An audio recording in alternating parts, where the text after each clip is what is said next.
இன்னைக்கு கும்மிடிப்பூண்டியில் நாம் தமிழர் கட்சி சார்பாக வந்து ஒரு போராட்டம் நடந்துகிட்டு இருக்கு. இப்போ நீங்கள் அதைத்தான் பார்த்துக்கிட்டு இருக்கீங்க.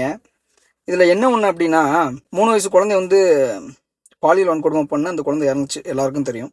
தமிழ்நாட்டில் இது வரைக்கும் 150க்கு மேலே அந்த மாதிரி இஷ்யூஸ் நடந்திருக்கு. அதை எதிர்த்தும் நாம் தமிழர் கட்சி சார்பாக ஒரு கூட்டம் வச்சு அங்கே போராட்டம் பண்ணிட்டு கத்திக்கிட்டு அலையிறாங்க. கத்திட்டு தான் தெரியுறாங்க. நீங்கள் உங்களுக்கு பார்த்தே தெரியுதுல, நாங்கள் கத்திட்டு தான், நீங்களே சொல்லியிருக்கீங்க கடைசி வரைக்கும் நீங்கள் கத்திட்டு தான் இருங்க அப்படின்னு. நாங்கள் வந்து கடைசி வரைக்கும் கத்திக்கிட்டே தான் இருக்கோம். ஏன்னா எங்கள் வீட்டில் தான் நடந்திருக்கு, உங்கள் வீட்டில் நடக்கலை.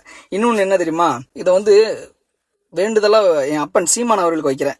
என் வீடியோ வழக்கமாக அவர் பார்க்குறவர் தான், பார்ப்பாருன்னு நினைக்கிறேன். எப்போ நீங்கள் இந்த வீடியோ பார்ப்பீங்க, கண்டிப்பாக அதுக்கு பதில் சொல்லுவீங்க நம்புறேன்ப்பா. எப்போ இந்த மாதிரி நம்ம கத்திக்கிட்டே இருக்கோம்லப்பா, ஒரு கட்டத்துக்கு மேலே நான் வெறுத்து போச்சு. உங்ககிட்டே சொல்லியிருக்கேன், இந்த மாதிரி இப்படியே நம்மலாம் மக்களுக்காக நம்ம நிற்கிறோம், மக்களுக்காக கத்துறோம்னா அந்த மக்கள் நம்மளை வந்து நமக்கு வந்து ஏன் வாக்கு செலுத்த மாட்டேங்காங்க அப்படின்ட்டு. அவங்களும் நம்ம அப்பா தலை தான்டா, நமக்காக வருவாங்கடா, பட்டு திருந்தி வருவாங்கடா அப்படின்னு சொல்லியிருக்கீங்களப்பா. இப்போ இவ்வளோ நடந்திருக்குப்பா. இவ்வளோ நடந்ததுக்கு ஒரு முதலமைச்சர்னு ஒருத்தர் இருக்காரு.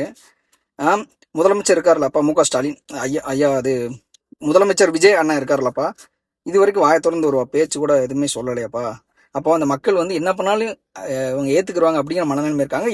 எல்லா போராட்டத்துக்கும் நம்ம தானே போய் நிக்கிறோம், எல்லா போராட்டத்துக்கும் நம்ம தான் நிக்கிறோம். அப்ப இந்த மக்கள் நம்மளை வந்து எந்த நிலைமையில வச்சு பாக்குறாங்கப்பா அப்படின்னு உங்ககிட்ட கேட்டா, உங்களோட பதில் வந்து நீங்க வந்து என்கிட்ட, நான் எல்லாம் நம்ம ஆத்தாப்பன் தான்டா, எனக்கு நம்ம பேசிதான்ப்பா ஆகணும், நம்மளும் இல்லைன்னா கேட்கறதுக்கு நாதி இல்லாம போயிடும் அப்படின்னு சொல்றீங்கல்லப்பா.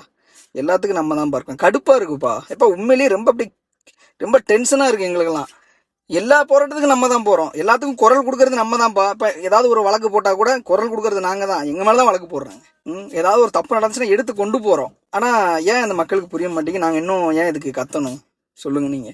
இந்த வீடியோ தாவைக்காக்கு இல்ல சரியான. நீங்க இதெல்லாம் பார்த்துட்டு கமெண்ட்ல அசிங்கசியமா திட்டிட்டு இருக்காதீங்க. அப்படியே அசிங்கசியமா பேசினாலும் பொண்ணுங்க நிறைய பேர் பாக்குறாங்கப்பா வீடியோவை, சின்ன சின்ன பசங்க பாக்குறாங்க.